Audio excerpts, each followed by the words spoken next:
Hey everybody, this is Shantae Gray. I am answering the question of the day.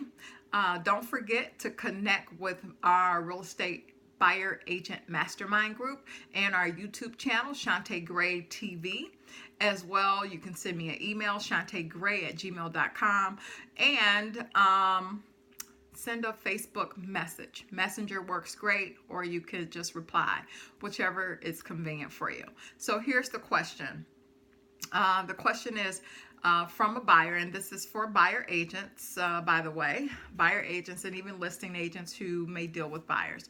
But the question I always get from buyers is, how can I improve my credit fast?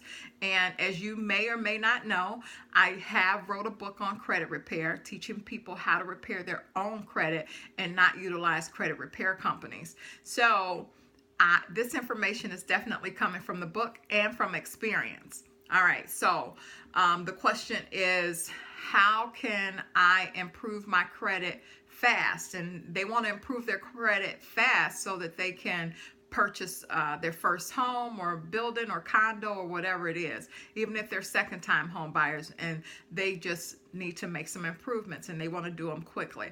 I'm going to throw out one tip.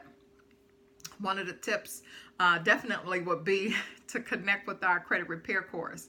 But if you're not able to do that right away, here's a tip that will be very helpful for potential buyers.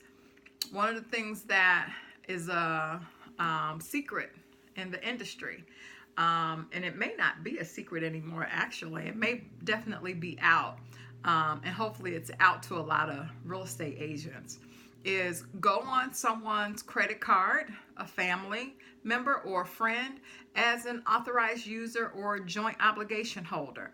And what that does for your credit report is you get to borrow that person's 24-month credit history on that one particular account. And the impact of paying your bills on time for the past 24 months, that impact on a person's credit report today is gigantic, enormous, actually. And it has dramatic effects. I've seen people do this that I've coached, and their credit scores went up 100 plus points within 30 days. Some 60 points, some 40 points. It really all depends on how many negative things you have on your credit report. So the good has to outweigh the bad. That's basically what that says. And that's what those algorithms say. If you've got more good activities on your credit report, low balances, good payment history, and your usage is low, which is your low balances, and you're paying your bills on time, which is payment history, and you've got a good mix of credit, which could be auto loans and credit cards and student loans or whatever. You don't actually have to have student loans and auto loans to be perceived as a good credit borrower. But if you've got a good mix and you've got history on your credit report, 9 times out of 10, your credit scores are going to be high. So the good has to outweigh the bad. If you've got more good going on your credit report than bad, then that's how your scores are improved, and that's how you're perceived.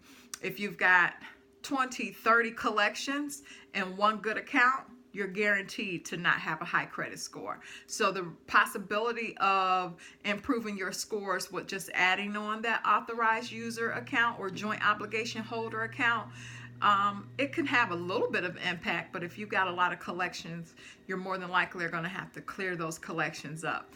In my credit repair course, we teach you how to get those collections cleared up, or even teach you which ones to bother with and which ones not to. And especially for buyer agents, how to direct that particular buyer to know exactly which accounts they need to challenge and which ones they don't, so that they can get maximum results. Hopefully that information was helpful for you. Be looking for our credit repair course, the launching of it.